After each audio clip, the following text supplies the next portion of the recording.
El sender, de 23 quilòmetres i gairebé sense cap entrebanc, s'ha rehabilitat seguint el traçat original de la calçada reial que antany unia Lekeitio i Mendexa amb Durango i continuava cap a La Rioja i Castella, l'anomenada GR38 o Ruta del Vi i del Peix. Punt de reunió dels camins que marquen la història. El camí de Santiago, eix est-oest, com a via de la cristiandat, de l'alta edat mitjana, i l'eix sud-nord de Castella al Cantàbric com a via del comerç i del canvi cap a la modernitat que comença a despertar-se durant la baixa edat mitjana. Travessant la naturalesa viva, el camí discorre paral·lel al riu. La vegetació que l'envolta la composen fonamentalment pins insignis i alzinar cantàbric, roures, castanyers, avellaners i un llarg etcètera amb una forta presència de monocultius d'eucaliptus. Després d'Aulesti i seguint la Llera trobem Guisaburuaga. La seva configuració urbana és la característica de tants pobles bascos. Predomina l'assentament dispers fins al punt que és difícil parlar d'un nucli central definit. Però el podem concretar entorn l'església parroquial de Santa Catalina. Dins dels seus llindars situarem un dels punts més importants del nostre itinerari. El complex ferromoliner de Bengolea. Antigament, la ferreria més important de Biscaia i principal subministrador de manufacturats de ferro d'Europa durant la primera meitat del segle XVIII.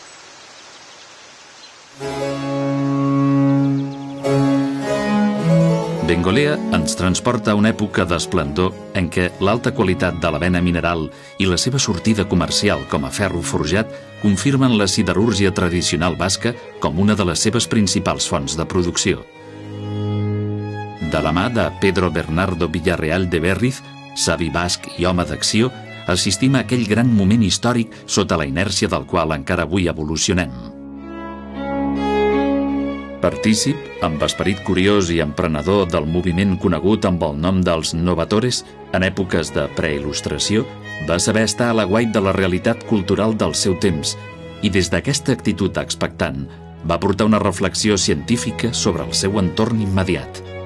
La seva obra n'és el millor testimoni. Nascut a Mondragón, Villarreal de Berriz va viure entre els anys 1669 i 1740. Entre d'altres títols, va merèixer el de Cavaller de l'Ordre de Santiago, atorgat per Carles II l'any 1690. Com a notable, va exercir el poder local durant les primeres dècades del XVIII, sent regidor davant esglésies que avui són municipis de la comarca de Lea i Barra. Durant els seus governs, va demostrar una especial preocupació pel foment de la riquesa forestal, la millora del medi ambient i de les infraestructures. La terra, la ferreria i el comerç constituïen la tríada ocupacional per excel·lència, particularment les dues primeres en el cas dels notables. El nostre personatge es va aplicar en el seu exercici. Si bé en aquest aspecte el que més crida l'atenció és el seu caràcter polifacètic, que testimonien les preses de contraforts que va realitzar en diferents localitats del País Basc, els projectes arquitectònics que va dissenyar, els vaixells que va construir o el llibre titulat Màquines hidràuliques de molins i ferreries i govern dels arbres i monts de Biscaia, escrit gairebé al final de la seva vida com a compendi dels seus principals interessos intel·lectuals. Va ser, per damunt de tot, un home pragmàtic que va aplicar els mètodes empírics als processos de transformació que va emprendre, contribuint en la seva mesura a l'avenç tecnològic del seu temps. La seva boda el 1694 amb la senyora Mariana Rosa de Bengolea, natural i veïna de Lekeitio, el va introduir en una família de llarga tradició en el món del ferro i va disposar de les seves ferreries de Guisaburuaga, on immediatament va començar a introduir-hi millores. En l'actualitat encara podem apreciar restes del que van ser les seves dependències i seccions. A les carboneres s'hi acumulava al començament de la temporada tot el carbó vegetal precís per la campanya. Avui ens resulten estranys, però termes com estoldes, malls, manxes o canons d'aigua en aquella època s'empraven de manera habitual.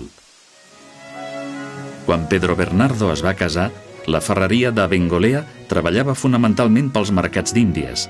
Es ven totxo a Passages o a Sant Sebastià, però la producció principal és de claus, relles d'arada, picassons i altres productes que exigia el mercat americà. L'any 1703, Villarreal de Berriz aspira a convertir les seves ferreries en ferreries reials i ofereix a la corona dedicar Bengolea a la fabricació d'armes d'artilleria per l'exèrcit reial. L'any 1705 va acordar amb el monarca Felip V la fabricació de 6.000 quintars de municions l'any per un període d'entre 6 i 8 anys. Amb tota probabilitat, la famosa pica de Flandes, representada en la gran obra de Velázquez, coneguda com el quadre de les llances, es refereix a les puntes de ferro forjat que es fabricaven a Bengolea per a les llargues llances que feia servir la infanteria. Es cultivaven bots amb marcs de plantació molt estrets per tal que creixessin rectes i alts, competint per la llum. Molt a la vora del complex fèrric hi ha un petit bosc en una formació similar. Mons i ferreries eren, sens dubte, els béns patrimonials que van centrar l'atenció de Pedro Bernardo durant la seva vida. Van ser èpoques econòmicament pròsperes, però també socialment difícils i tenses, amb guerres de caràcter internacional i revoltes populars que, evidentment, no comportaven tranquil·litat. Tot i que amb alguns incidents, llargs d'explicar, pel que fa al nostre protagonista, la seva trajectòria va ser d'allò més profitosa, fet que no va impedir que, amb el pas del temps, i ja referint-nos a la seva descendència, calgués recórrer a préstecs hipotecaris pel manteniment de negocis i ferreries.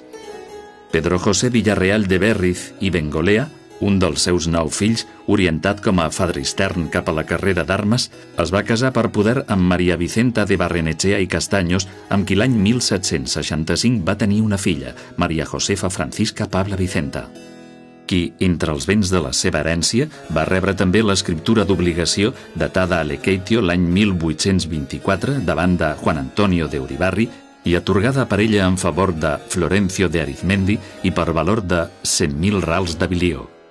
Quantitat avalada amb béns hipotecats com les 2 cases de Mendicoechea, situades a la pobla de Morèlaga, a Olèstia, la casa de Miaix, ubicada a Moroto, i el molí de Rotabarri, radicat a Guisa-Buruaga. Així ho confirmen documents conservats a l'Arxiu Foral de Biscaia.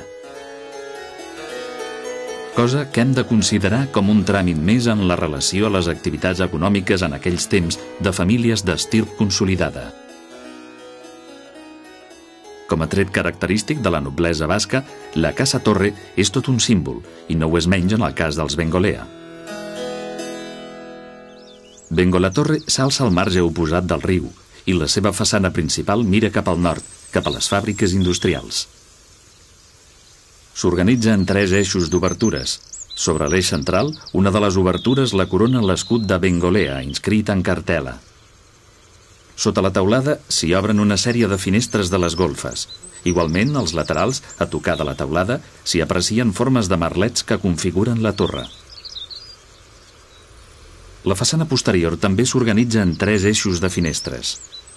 Abans de ser palau barroc, ens consta la seva existència com a torre fortalesa, ja al segle XVI, i és possible que la seva darrera obra de reforma s'acabés pels volts de l'any 1721.